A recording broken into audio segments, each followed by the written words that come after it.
Buongiorno, abbiamo con noi Ori Lazarovich che viene da Israele e che ricopre una posizione molto importante in questo momento per il Magen David Adom. È il trade union tra l'Europa e il Magen David Adom in Israele.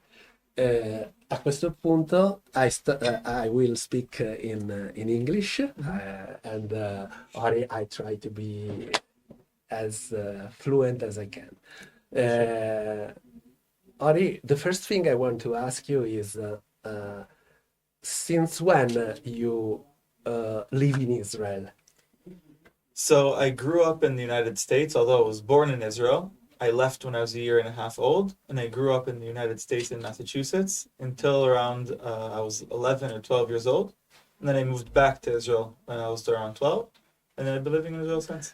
When you were in the United States, you felt yourself, you always felt Israeli because your father, I think, no, your mother is Israeli. So my mother was born in Israel, and my father was born in Yugoslavia, but was raised in Israel as well. Okay.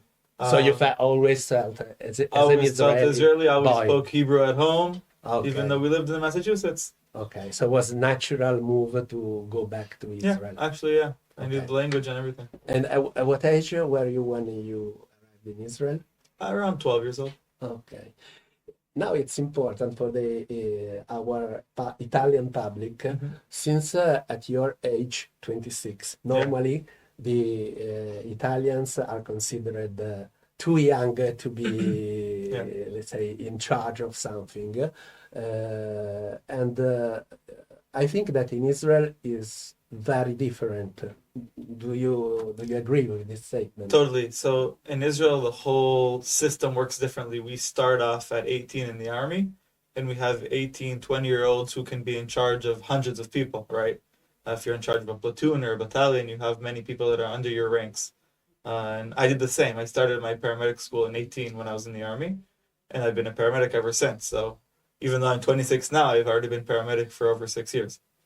That's interesting. And when you were in the army, your service, active service, how long was it? So I was 3 years in total in the army. The first year and 2 months was the paramedic school.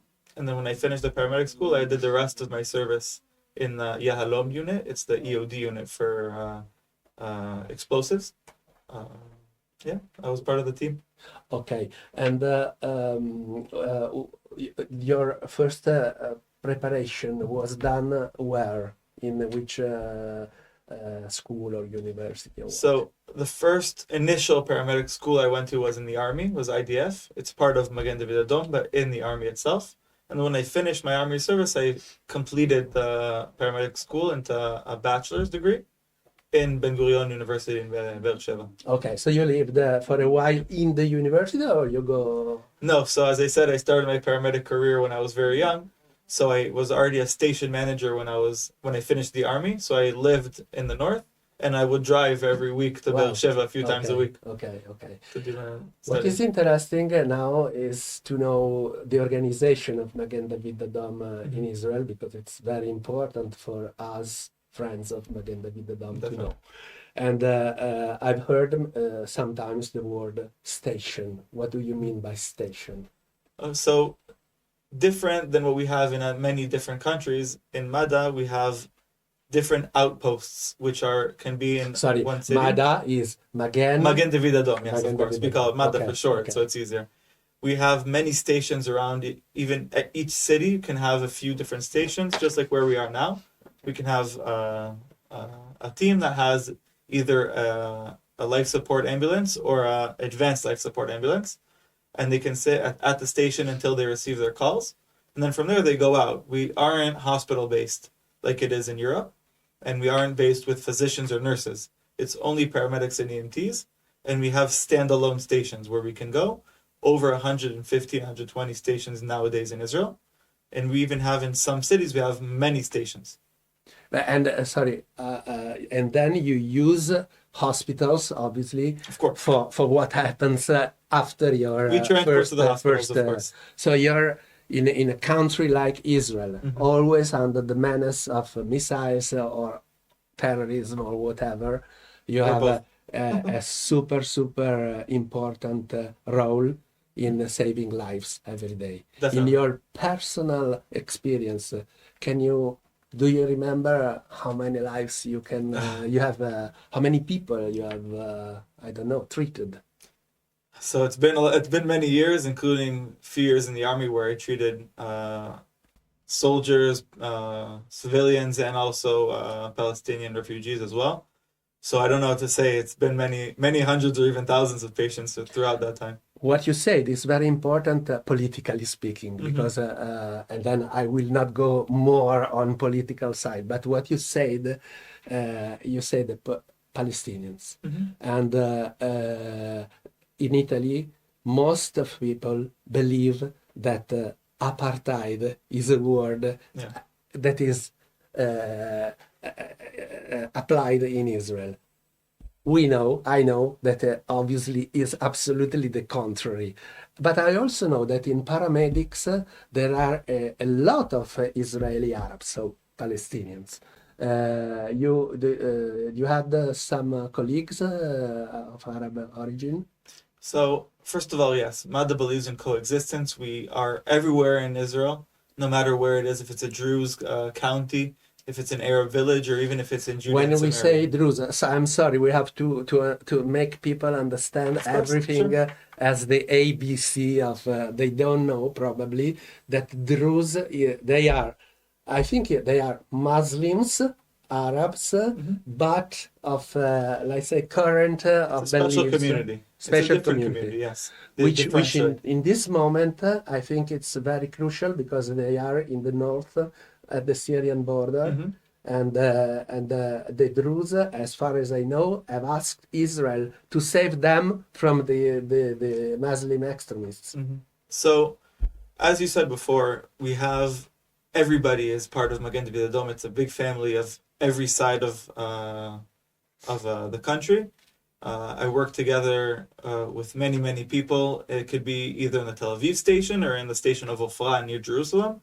You can have the shift being together with a Druze, an Israeli Jew, and an Israeli Arab or Muslim culture. Everyone can be together in the same shift. One can be post-military, one can be international service, what we call Shirut Leumi, and one could just be a volunteer just working for Magen David Adom. So for us, it really doesn't matter. We don't differentiate neither on teamwork and neither when we treat the patients. It's the same for everything.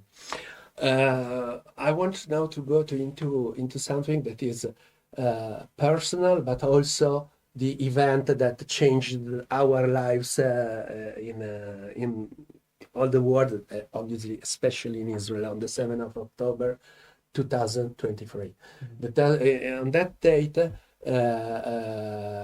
always the perspectives changed.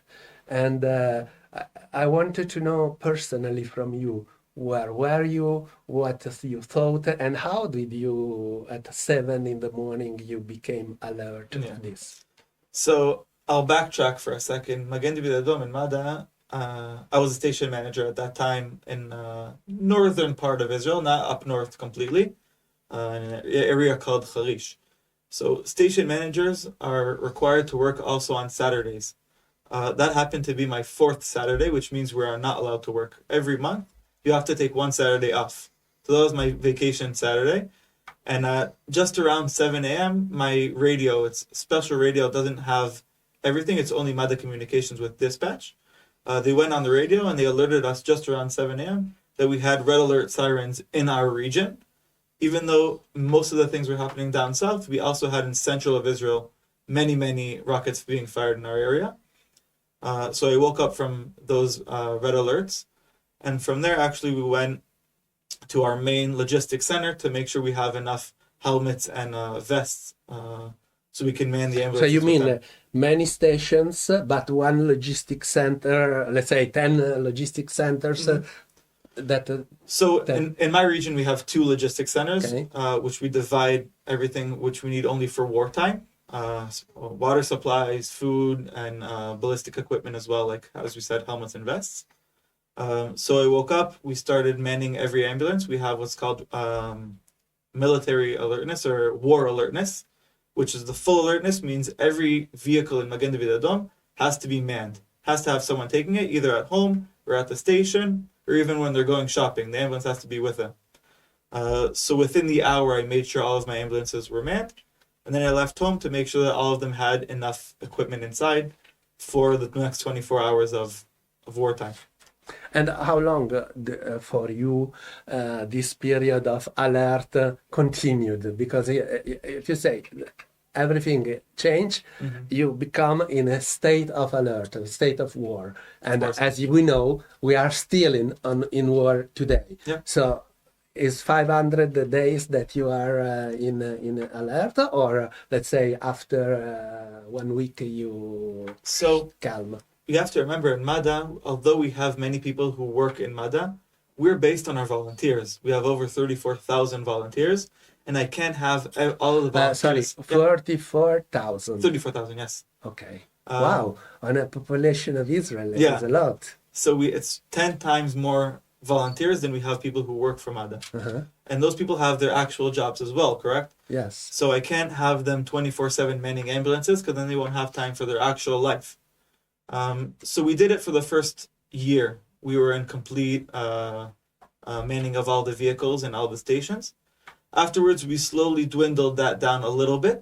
We still have the ambulances set up for war. I mean, the 4 helmets and the 4 vests are still in every ambulance, but we took down the alertness level a little bit. So it's not fully manned anymore, but we still have around 30-40% 24/7 that has to be manned. And I don't know if you can answer to this, but you were also moved to the areas of actual combat, like Gaza or the northern, or you were mostly protecting the area? So since MADA is Israel's national EMS service, we can move things around whenever needed. Okay. Of course, the teams that live around the Gaza envelope, let's say Sderot, they know their area best. So I'm going to keep them taking care of the Sderot area. But if I need something a little bit up north or south of it, let's say Be'er Sheva, then I can take teams from Haifa or even further up north and help them add to that stream, of course. Okay, so this is an organizational effort which is incredible. It's really, you need to be very well prepared. Yes. And that's probably what you did For sure. in the years of preparation. Okay. Another personal question. How did you feel the support that the diaspora, the Jewish diaspora gave to Israel in that period? You felt it, or you just you think, we are alone because everywhere there is propaganda against us? So I'll say it's the other way around. It's not the right way to say that we have support from the diaspora. Gian Emilio, our president here in Italy, says it the best. We don't have MADA in Israel, and we don't have the Israeli nation in Israel without our friends and our families that are around the world. Okay, so it's not solidarity, but it's much more. It's we are one hand. We don't have MADA in Israel if we don't have MADA in Italy. Okay. It's the same. Okay. We can't be without each other. Okay. During that years,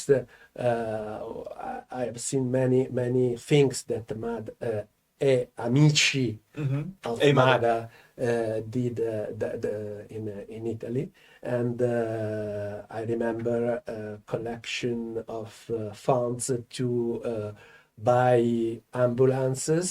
I remember collections of funds to buy motorcycles for fast intervention, which I know that is very, very important in, for instance, when the blood is going all over. Sure. At this moment, there is something special, a campaign that we can invite people to join if they want, if they feel as we feel, friends of Israel, friends of MADA. So as you said, in the past, we worked a lot in the past year to making sure we have enough vehicles, to make sure we have enough physical things we can get on time to where we're needed. And we've transitioned now for 2025 to make sure that we have adequate team building and also equipment building at the same time. So if I have 400 ambulances, but they're empty, they don't help me as much. And if I don't have an EMT and I don't have a paramedic on that ambulance and I don't have enough suffice equipment for it, then it's not worth anything. So what we're doing now is we're making sure that we have enough training for our team members, Okay. having more paramedics in Israel now, more EMTs, and making sure That that we are have enough equipment as well. most of them are volunteers. Yeah, So 90%. it's very important sensibilizations in the schools, things like this, to have volunteers. Of course, we can volunteer from the age of 16 Okay. and all the way up to 80. Okay. You have had experiences before, because in let's say medical service before joining the army, or you had something you did in the ambulances or things like this? Yeah, so my contact with MADA started when I was in the 9th grade at school. We have Ninth grade is around 15. liceo. Ninth grade, I think. Yeah. Yes. Yeah. So we had a MADA course in our school. It's part of our volunteer. So in Israel, you have to have volunteer work in 10th and 11th grade. Okay. And also 12th grade. Okay. So I started volunteering the MADA course at 9th grade, and then I finished and started actually volunteering on the ambulances when I was already in 10th grade. And then I just transitioned over and continued afterwards. Okay. The present role that you exactly how could you describe the role with say a word? So I work at the international unit of Magen David Adom. Okay. As part of the European division aspect, where we are in charge of all of the operations and strategies of our European friends. Per se, here in Italy, we have Amici as Magen David Adom. So I work with all of our friends across in Europe. In your personal case, there are how many countries you cover? As for instance, the 27 countries of the European Union are all under your. So we have most of the countries we have partnerships with. We have some countries that are only one counterpart, let's say UK, but they're still part of other countries under their umbrella.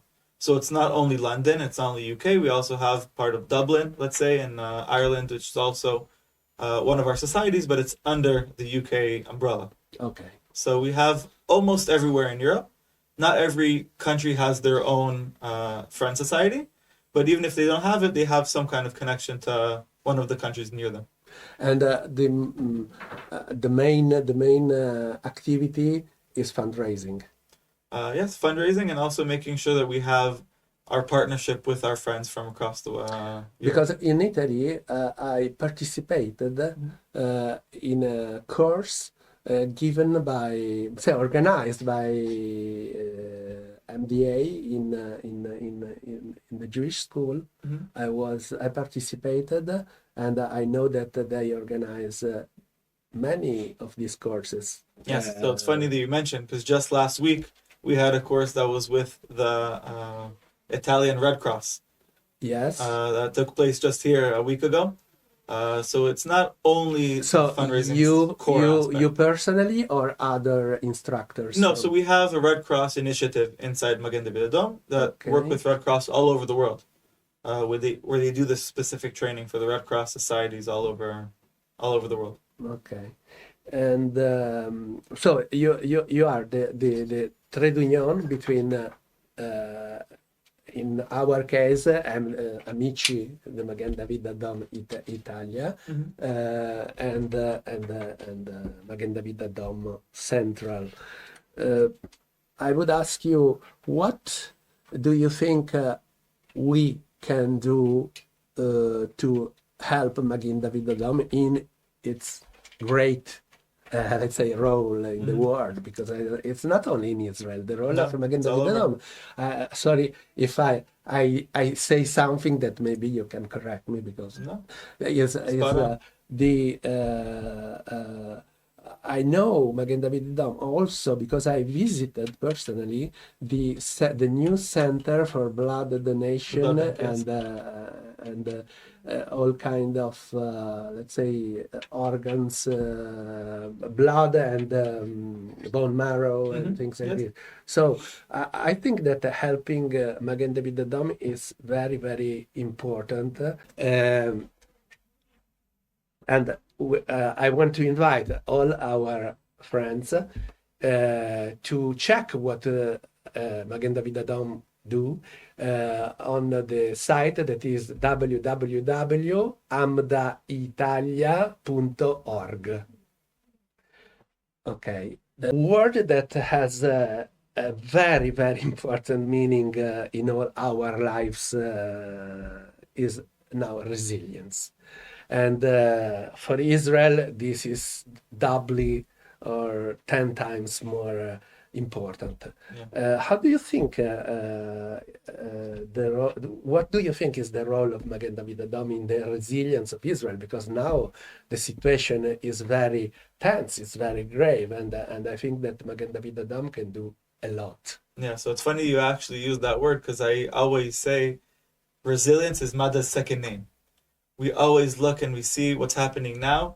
We have to adapt and overcome. So if we saw on October 7th and 23 what happened, and we saw what was needed to happen on the same day, now if it were to happen again, it's not that we're as ready as we used to be. We're maybe 10 or 20 times more.